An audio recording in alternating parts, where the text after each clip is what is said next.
غیر ملکیوں کی جن کی واپسی کی ڈیڈ لائن کا آج آخری روز ہے۔ سب سے پہلے خبر دیں، تربت کے علاقے ناصر آباد میں تھانے پر مسلح افراد کا حملہ، پولیس اہلکار سمیت 5 افراد جاں بحق ہو گئے۔ پاکستانی فوج پر حملہ کر کے صوبیدار سمیت 6 اہلکار ہلاک کر دیے ہیں اور ان کے تمام جو اسلحہ تھا، ویپنز اور ایمونیشن، وہ بھی ضبط کر لیا ہے۔ جو حملہ کی تعداد تھی وہ کافی زیادہ تھی اور پولیس اہلکار بھی تعینات تھے، تاہم انہوں نے پولیس اہلکاروں کو یرغمال بنایا۔ وہ ایک ریئیکشن کے طور پر خبر سامنے آئی ہے۔ ہم اس کو ریئیکشن اس طریقے سے کہہ سکتے ہیں کہ پاکستان کی طرف سے جب ایک بڑی سٹیٹمنٹ یا ایک تھریٹ یا ایک دھمکی سامنے آئی، ایک تانے کے اوپر اٹیک ہوا ہے جہاں پہ یہ لوگ تھے اور ان کو مارا گیا ہے۔ انہوں نے جواب دیا ہے جناب، اور انہوں نے کہا ہے کہ یہ جو پرووکیٹو قسم کی آپ سٹیٹمنٹس دے رہے ہیں اور یہ بیس لیس ہے اور ایسی چیزیں ہیں، ایسا کچھ بھی نہیں ہے۔ بھارت کو پریفر کرو گے پاکستان کو؟ نہیں، بھارت کو پریفر کرو گے؟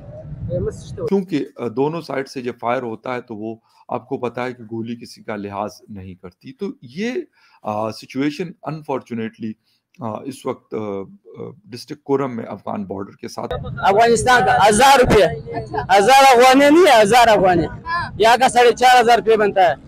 ان کو اب نکالا جائے گا اور واپس افغانستان بھیجا جائے گا۔ اس کے اوپر اب کابل کی طرف سے جو جواب آیا ہے وہ بڑا سخت جواب ہے۔ اس کی وجہ یہ ہے کہ ان کی طرف سے یہ کہا گیا ہے کہ پاکستان کی یہ سٹیٹمنٹ اور یہ بیہیویئر ان ایکسیپٹیبل ہے۔ نمستے دوستو، جے ہند۔ ہندوستان اسپیشل میں آپ کا سواگت ہے دوستو۔ پاکستان کے آشان دکشن پچھمی بلوچستان پرانت میں آتنکوادیوں دوارا پولیس اسٹیشن پر حملے کی گھٹنا سامنے آئی ہے۔ بلوچستان پولیس نے اس گھٹنا کے بارے میں جانکاری دی ہے۔ پولیس نے بتایا کہ پولیس اسٹیشن پر کیے گئے اس حملے میں بدوار کو ایک پولیس کرمی سمیت کم سے کم 5 لوگوں کی موت ہو گئی ہے اور 2 انیہ لوگ گھائل ہو گئے ہیں۔ پولیس نے بتایا کہ یہ حملہ بلوچستان کے تربت علاقے میں نصیر آباد پولیس اسٹیشن پر ہوا۔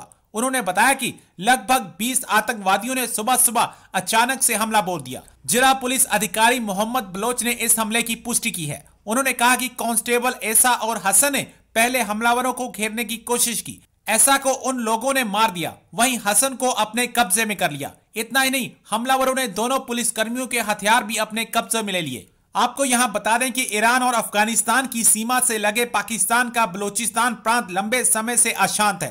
وہاں سمے پر ایسے ہنسک حملوں کی خبریں آتی رہتی ہیں۔ بات کرتے ہیں غیر قانونی مقیم غیر ملکیوں کی جن کی واپسی کی ڈیڈ لائن کا آج آخری روز ہے اور واپسی کا راستہ نہ لینے والوں کو جیل ہوگی اور ڈیپورٹ کیا جائے گا، جائیدادیں ضبط کر لی جائیں گی اور 1 نومبر سے کارروائی کا پلان بھی تیار کر لیا گیا کہ کارروائی کیا ہوگی۔ ایک تانے کے اوپر اٹیک ہوا ہے جہاں پہ یہ لوگ تھے اور ان کو مارا گیا ہے۔ صورتحال اصل میں کیا ہے ان علاقوں میں؟ مختلف جو جسے کہتے ہیں کہ انسرجنٹس ہیں وہ اس طرح کی کارروائیوں میں ملوث ہے، لیکن حکومتی سطح پہ ہم بہت زیادہ سنتے ہیں آج کل کے جو ہمارے انٹیریئر منسٹر ہے سرفراز بگٹی صاحب کو، خود ان کا تعلق بلوچستان سے ہے، لیکن وہاں پہ کیا وہ کر رہے ہیں؟ وہ کہہ رہے ہیں کہ ان کا کچھ دن پہلے میں سن رہا تھا تو ان کا جو آبائی علاقہ ہے، انسسٹر ایریا ہے، نیٹو سٹی ہے ڈیرہ بگٹی، تو وہ کہہ رہے تھے کہ یار وہاں پہ بھی حالات اچھے نہیں ہیں۔ لیکن تربت میں یہ والی سچویشن اس سے پہلے ہم نے دیکھا کہ فوجی اداروں یا ان کے لوگوں پہ بہت بڑے بڑے حملے ہوئے، لیکن اب ایک چیز اور ہوئی ہے کہ وہاں پہ جو بھی پنجاب کے رہنے والے لوگ، اسپیشلی مزدور جو مزدوری کرنے جاتے ہیں، عام لوگ ہوتے ہیں، ان کو نشانہ بنایا جا رہا ہے۔ تفصیل میں جاتے ہیں دونوں خبروں کے کہ اصل میں یہ ہو کیا رہا۔ بات ہم کریں اس وقت جی کورم ایجنسی کہا کرتے تھے، اب ڈسٹرکٹ کورم ہے۔ یہ افغان بارڈر کے ساتھ علاقہ واقع ہے۔ ساجد حسین توری صاحب جو ہمارے ابھی پی ڈی ایم گورنمنٹ میں منسٹر بھی تھے، اوورسیز پاکستانی، اور پاڑ چنار اس کا ہیڈ کوارٹر ہے، اور اس میں کافی مطلب جو جھڑپیں ابھی تک ہوئی ہیں، تقریباً ایک اندازے کے مطابق 20 لوگ اپنی جان سے گئے اور 50 سے زیادہ زخمی ہوئے ہیں۔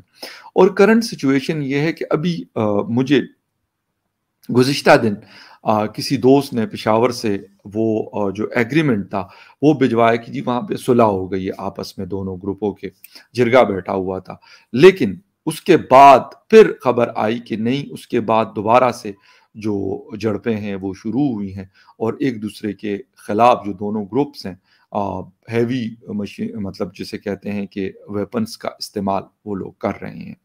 اور کچھ لوگوں کے حوالے سے خبریں بھی آ رہی ہیں.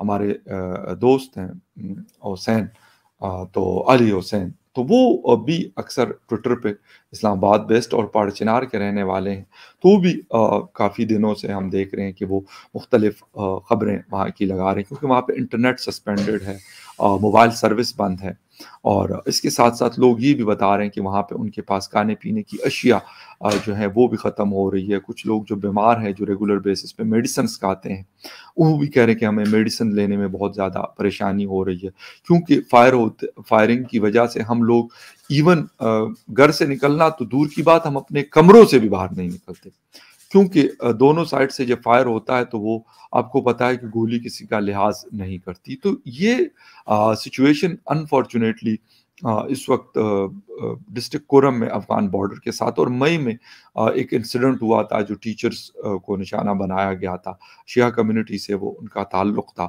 اور اس کے بعد پھر حالات سنبھل نہیں پا رہے. لیکن ابھی جو وہاں کے لوگ رہنے والے ہیں وہ کہہ رہے ہیں کہ یہ ابھی زمین سے زیادہ جو لینڈ ڈسپیوٹ تھا اس سے زیادہ اس وقت یہ ڈسپیوٹ جو ہے یہ ایک سیکٹیرین ڈسپیوٹ کی طرف جا چکا ہے، جو بڑا انفارچونیٹ ہے. اس سے پہلے بھی یہاں پہ بہت بڑے بڑے اس طرح کے جھگڑے، لڑائیاں، جھڑپیں ہوئی جس میں بہت سارے لوگوں کی قیمتی جانیں گئی ہیں دونوں سائڈ سے، ایک طرف سے نہیں ہے. اچھا، کرفیو وہاں کے لوگ کہہ رہے کرفیو نافذ نہیں ہے، لیکن صورتحال یہ ہے کہ حالات اتنے خراب ہیں کہ ہم وہاں سے نکل نہیں پا رہے. اور کچھ لوگ کچھ دن پہلے ویڈیوز وغیرہ بھی شیئر کر رہے تھے، لیکن اب شاید انٹرنیٹ ایکسس ختم ہونے کی وجہ سے اب وہ چیز نہیں آ رہی. لیکن یہ جو سیکٹیرین وائلنس ہے پاکستان بننے کے بعد پہلا جو سب سے بڑا، ویسے تو اس سے پہلے بھی ہوتا رہا، جب پاکستان نہیں بنا تھا، یہ متحدہ ہندوستان ہوا کرتا تھا، سب کانٹیننٹ ہوا کرتا تھا، تو اس وقت بھی بڑے فسادات ہوئے. 1961 بڑا کروشل رہا، 1971 بڑا کروشل رہا، 1987 بڑا کروشل رہا، پھر 1996 اور سب سے زیادہ جو کہا جاتا ہے 2007. یعنی کہتے ہیں کہ یہ 2007 یہ جتنے بھی باقی 4 ادوار گزرے ہیں تو اس میں سب سے زیادہ خطرناک جو تھا 2007، 2010 اور 2011. یعنی 2007 میں جو یہ چیز شروع ہوئی تھی، یہ جھگڑا شروع ہوا تھا، تو 2010 اور 2010 اور 11 تک یہ چلتا رہا. اور مجھے اچھے سے یاد ہے، ہمارے کچھ دوست ہمارے ساتھ اس وقت ہاسٹل میں رہتے تھے،